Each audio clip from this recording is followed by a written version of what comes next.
What's going on, guys? Billy here, and today we're going to be talking about the DJI Mavic 2 Enterprise, although you're not going to be hearing much from me. This drone was built for first responders, so I figured I'd head out, let them try the drone, let them see what it looks like, how it operates, and get their opinions on it. Now, I got a chance to sit down with Brian Cook, a EMT and firefighter, Steve Edwards, a former New Jersey State Trooper, and Mike Calabro, a former firefighter. Both Steve and Brian have great knowledge surrounding drones. In fact, before I even thought about shooting this video, I've flown with them in the past, so they know their way around drones. But Mike, on the other hand, has never operated a drone before, so it's going to be interesting to see what all of them have to say about the Mavic 2 Enterprise. Now, I've got about 5 questions I want to ask all three of them that tailor to their specific industry, whether it's firefighting, law enforcement, or for Brian, as he is an EMT. So I'm really interested to see what they have to say about the Mavic 2 Enterprise. They have flown the Mavic Pro before, Steve and Brian, so they kind of know what to expect, but I'm really excited to see what they have to say about the attachments that go on top. So I'm going to shut up now. Let's get into the video.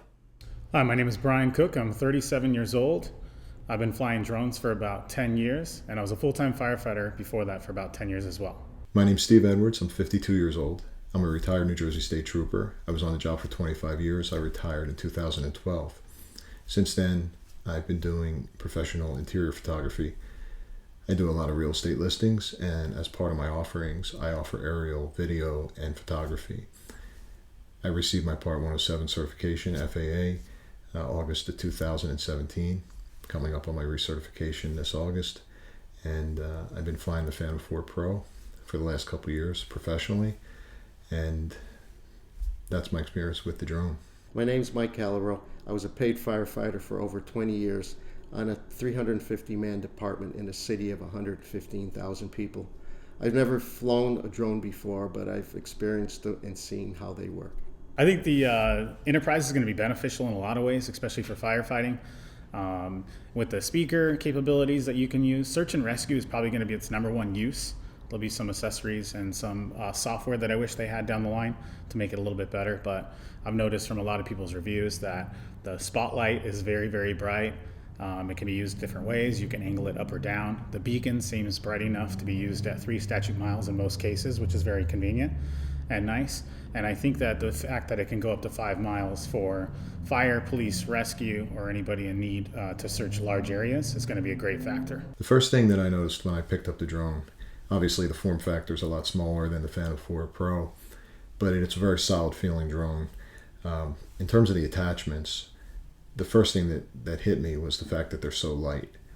The fact that you can probably carry this whole package around in a very small bag for first responders, I think, would be perfect.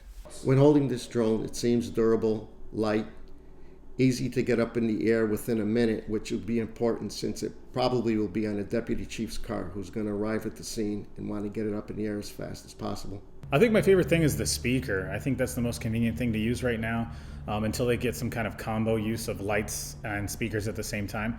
I think in a Swiftwater Rescue, the speaker works great. I know DJI showed that example where they showed it was in Mesa, Arizona, and I've been there before. I did all my training there at the Salt River Project.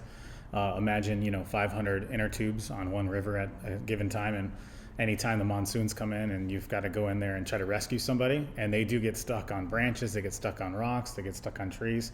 So I think just be able to communicate to them well is a great feature as well for search and rescue is probably my favorite thing. When I first saw the drone fly away, I was immediately impressed with how bright the light was on the beacon. When we put the speaker on, the first thing that struck me was how clear and loud it was. I almost couldn't believe that that kind of sound was coming from a small, light little speaker. And then the spotlight totally blew me away with how bright it was. And the fact that you can angle it down as well as point it straight out would be totally useful, I think, if you were trying to light up an area to help search or locate anything while you're flying in a capacity of, law enforcement on any kind of scene where you're trying to find somebody.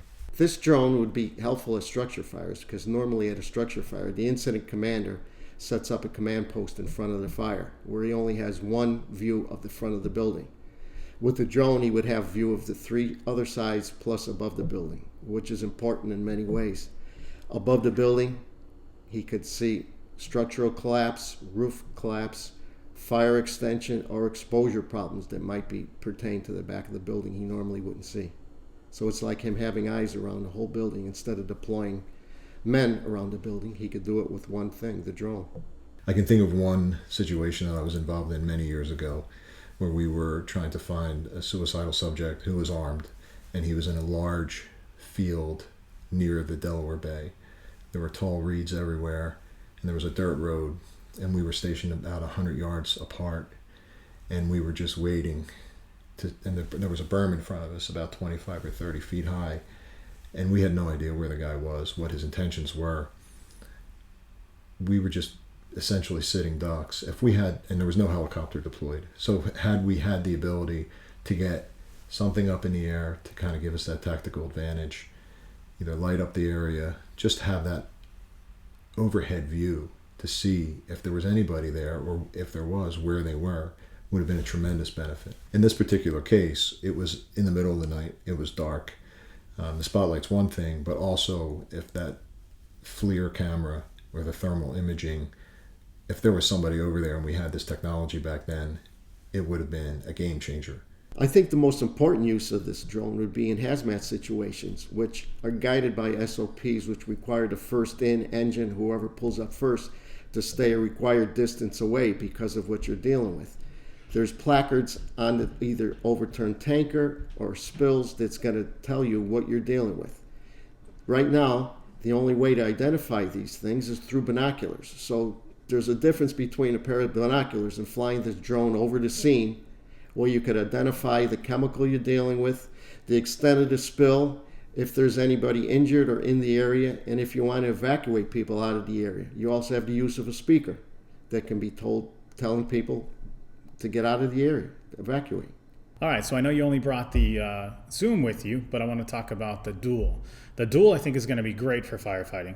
I know the resolution is not as high for inspections and all that wire type work, but I think it's going to be great for search and rescue, once again, at night operations, or for firefighting situations when you're on a call and it's a mass alarm call, or you're trying to find hotspots. I did wildland firefighting for about 6 years. Finding hotspots was not fun. It was hiking many miles out in the middle of the wilderness, looking for smoke or waiting for somebody to signal you. So I think that the resolution may be low. I think the MSX will help with that, the combination of being able to see both views. And I really think that as long as you can see the temperature difference and find hotspots, I think that's what we need to do. Most of the time when we're trying to search for somebody in search and rescue, it's either a hot day and we can find them, they're going to be the cooler object, or it's going to be cold at night and they're going to be the hotter object. Most search and rescue operations in extreme weather conditions are going to be the faster ones, and that's when you're going to be able to see the difference of that person. Maybe the resolution's not high enough to do detailed work, but I think in firefighting and search and rescue operations, it's going to be just fine. There's one thing I wanted to know about this drone. Is it waterproof? No, it doesn't have a waterproof rating. Well, do you realize the elements that this thing is going to encounter? It could be inclement weather, it could be raining, it could be water at a fire scene is all over the place. In hazmat situations, it could be flying over a chlorine cloud, ammonia cloud, any hazardous atmosphere. When it comes back in, it has to be decontaminated and cleaned, just like our equipment and everything else is. Is it have the capability of being hosed down or washed with any kind of substance? Definitely not. Well, that's something you'd have to take into consideration, because it's going to encounter all different kind of environments.